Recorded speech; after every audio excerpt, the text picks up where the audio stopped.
Welcome back to the deep dive. Today we're getting into a really striking piece of narrative poetry. It's called The Ballad of the Poisoned Cure by Weerathunga W. Naimal.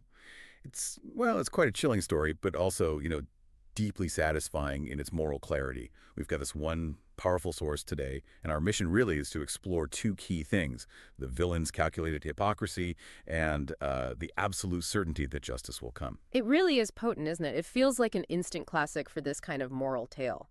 And it's more than just one bad guy, right? It points towards a failure within the system and how justice can be, well, delayed. You feel that atmosphere straight away. The opening lines, "In marble halls where mercy slept." Mhm. That line just tells you everything, doesn't it? The environment itself is sort of cold, indifferent, maybe even complicit. So we're tracing this arc, yeah, from this position of unchecked power, protected power, all the way to this unavoidable reckoning. Okay, let's dive into the villain himself.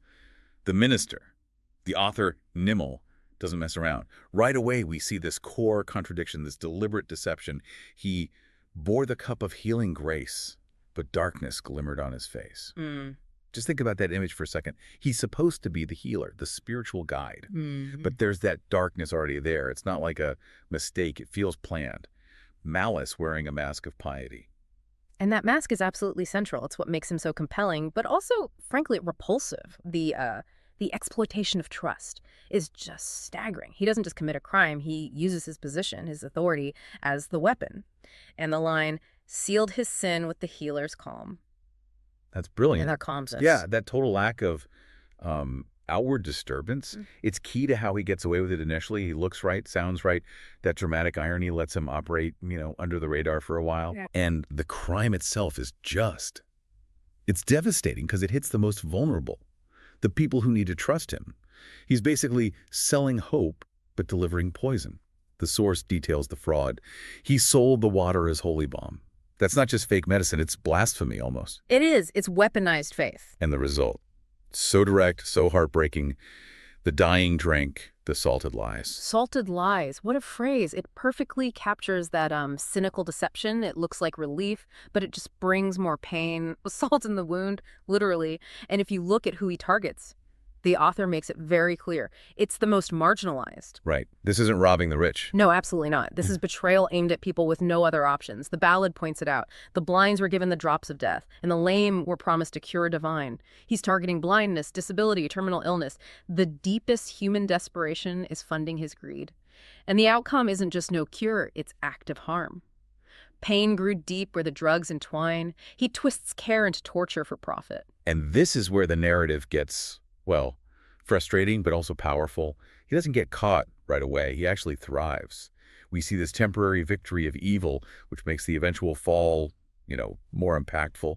We see the rewards he gets from this corruption. He built his mansions, tall and wide. Built on suffering, that's the implication, isn't it? When it says the gold rose from the nation's tide, it suggests this collective pool of misery fueling his personal gain.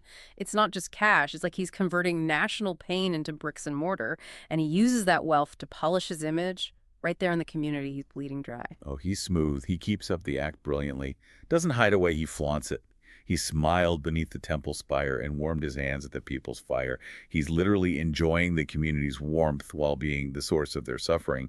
It's a chilling performance. And it's crucial to see that this success isn't just performance. It relies on protection from the system. His immunity wasn't an accident. This is a really critical point, I think, for any time you look at power abuse. The ballad states it plainly. His brothers in power guarded his gate, and Yes. they sang his praise and defied his fate. So his corruption wasn't isolated. It was plugged into the power structure, a closed loop protecting him, at least on Earth. That detail feels so important. It explains that feeling people have. How is this person getting away with it? Yeah. It's often those brothers in power. Yeah. But this protection also sets up the main conflict, doesn't it? Earthly power versus something bigger, something inevitable. If the system protected him so well, what could possibly break through? And that's the turning point in the ballad. The focus shifts. It moves away from his temporary success towards the certainty of consequence. And it's signaled by probably the most famous line in the whole piece, that line about time and justice. But truth walks slow on feet of stone. Yes, that one. Let's just sit with that for a moment. Feet of stone. It's heavy, isn't it? It suggests, maybe justice takes its time, which can be agonizing. Right. But it's solid. It's massive. It will arrive. You can't stop it. Is it a critique of how slow justice can be? Or is it more about the ultimate, unstoppable moral order? I think it's probably both. And that's the beauty of it. It acknowledges the frustration. Yes, it's painfully slow, but it also offers this absolute guarantee of reckoning. The minister's timeline is fast, quick cash, quick cover-ups. But the universe, or truth, it's on a different clock, a stone clock. Yeah. And when those timelines finally meet, his earthly power just crumbles. Those stone feet just keep walking. And what does that slow truth bring? It flips everything on its head. His wealth, the source of his power and protection, it becomes a curse. The ballad says exactly that. The wealth he hoarded, the tears he made, now weigh upon his soul unlaid. No, the mansions turn into millstones, spiritually speaking. Exactly. The reckoning isn't just legal or political. It's deeper. It's existential. His soul is unlaid. It finds no rest. The very thing meant to bring comfort now ensures eternal discomfort. It shows there's a kind of spiritual bookkeeping that can't be tricked by earthly power or those brothers guarding the gate. And then the earthly verdict just confirms it all. The source is very clear about the end. The court has spoken. The seal is set. It's over. Done. His day of glory the sun has met. That's such a final image, like a sunset on his entire corrupt enterprise. Total finality. The system that shielded him ultimately can't stock the deeper justice. That immunity just evaporates. And then the story pivots, doesn't it? From his personal fall to what it means for everyone else.